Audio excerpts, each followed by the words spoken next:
Et donc l'Institut international de psychologie énergétique et de clinique appliquée a pour volonté de vous présenter différents types de formations.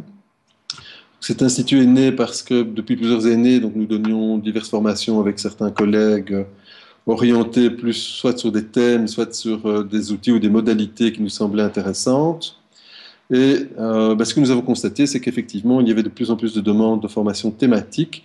parce que souvent, dans des formations sur une modalité, il n'y a évidemment qu'une seule orientation qui est présentée. Donc l'Institut a pour vocation d'essayer d'amener plusieurs types de modalités ensemble pour essayer vraiment de vous amener à pouvoir améliorer votre pratique et avoir surtout une vision globale de ce qui se passe, par exemple pour accompagner l'enfant ou le deuil ou les traumas ou des problèmes plutôt psychosomatiques, etc. Donc c'est vraiment le but profond de l'Institut, c'est de pouvoir vous offrir ce type de formation et ce type d'approche.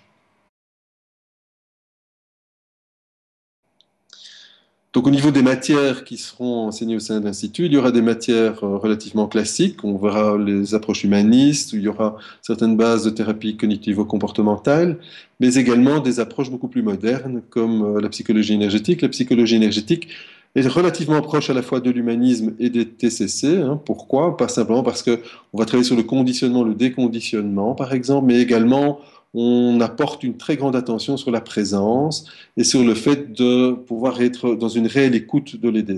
Et donc, on va travailler aussi de façon très concrète les notions de transfert contre transfert, donc les notions de réaction que peuvent avoir les patients ou les aidés par rapport au thérapeute, mais également que le thérapeute lui-même peut avoir vis-à-vis de son aidé, que ce soit de façon positive ou négative. Donc, on va essayer au cours de différents modules ou formations, de pouvoir vraiment aller travailler sur cette essence, sur ce self, sur cette notion de soi, pour pouvoir au contraire rester bien plus centré et pouvoir donner à 100% nos capacités d'écoute et pouvoir effectivement travailler sur toutes ces notions afin d'améliorer la pratique. Dans le type de formation, nous aurons des thérapies centrées sur la compassion, par exemple, qui viennent de Paul Gilbert, qui est un professeur à l'université de Derby en Angleterre. Il y aura des approches plus égostées,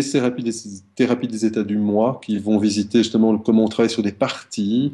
dissociées de la personne. On aura aussi des approches plus énergétiques ou plus globales, comme logosynthèse, qui vont aller s'intéresser plutôt aux structures énergétiques, c'est-à-dire vraiment là où les nœuds neurologiques se font et comment dénouer ces nœuds sans nécessairement devoir s'adresser à l'intensité de la mémoire émotionnelle, ce qui peut parfois être très très douloureux pour certains aidés. Donc c'est l'application de tout cela qu'on va essayer de faire ensemble.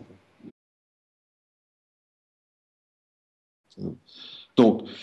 le public cible que nous recherchons, ce sont à la fois les professionnels de la santé mentale, donc comme les médecins, les psychologues, les psychothérapeutes ou même les thérapeutes. Donc toutes les personnes qui sont intéressées par l'humain et qui sont dans une relation d'aide ou en tout cas dans une relation d'accompagnement. Et à côté de ça, les individus, les particuliers qui ont envie d'améliorer leur pratique ou d'améliorer leurs connaissances ou même de faire un certain travail de développement personnel, puisque toute une série de ces outils dans certains modules ou dans certains masters. Donc, ce serait plutôt les modules que les masters en l'occurrence. Dans certains modules, vont permettre évidemment de faire un travail de fond très, très, très concret, très pratique sur soi-même, afin d'aller rechercher nos moteurs, nos éléments motivants, etc. Donc, ce sont des formations qui sont à la fois complémentaires et à la fois de développement personnel, mais surtout des formations professionnelles à la base. Et donc, nous veillerons effectivement qu'au niveau des publics, donc les gens aient des prérequis en fonction des formations pour qu'il n'y ait pas de grandes perturbations, de grandes différences entre les personnes qui viendraient suivre les formations. Alors, donc il y aura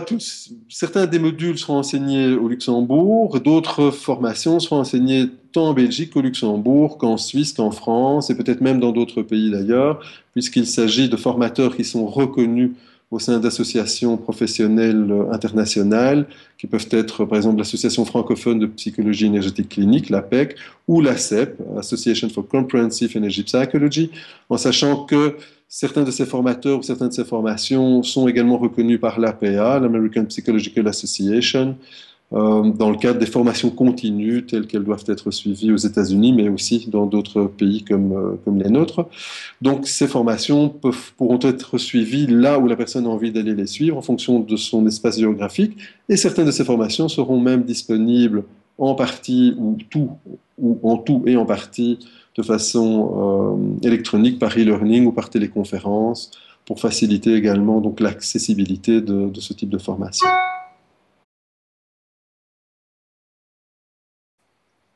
Oui, donc la différence entre les masters et les modules, bon, les masters, c'est vraiment des formations qui s'adressent plus à des professionnels ou à des personnes qui sont dans le cadre de la thérapie, donc ils veulent vraiment améliorer une connaissance d'une thématique. Les modules, c'est plutôt des formations qui sont destinées à améliorer et les connaissances théoriques de base, mais également à faire ce fameux travail de fond sur la présence. Donc, nous aurons vraiment là un mixte entre l'apprentissage de certaines modalités, de certains outils et leur certification, et à la fois un réel travail sur soi pour améliorer sa présence, son écoute, et donc tout, évidemment, toutes les conséquences que ça peut avoir dans le cadre professionnel pour ceux qui voudraient l'utiliser d'un point de vue professionnel. Mais pour les particuliers, c'est évidemment aussi une façon d'aller aborder un travail sur soi, la présence, le self, l'essence, la compassion, le mindfulness par exemple, mais aussi d'apprendre d'autres outils qui permettent de mieux garder la personne dans une zone de confort, une zone de travail, y compris sur soi, pour pouvoir justement en retirer un maximum de fruits, un maximum d'avantages. Donc, dans le cadre des modules ou dans le cadre de certains des masters, donc des certifications seront évidemment accessibles dans certaines modalités, par exemple l'EFT, Emotional Freedom Techniques, ou TAT, Tapas Acupressure Technique, ou également REMAP, Read Eyes Movement Acupressure Psychotherapy, également des bonnes bases en logosynthèse, logosynthesis. Donc, ce sont des modalités qui sont présentées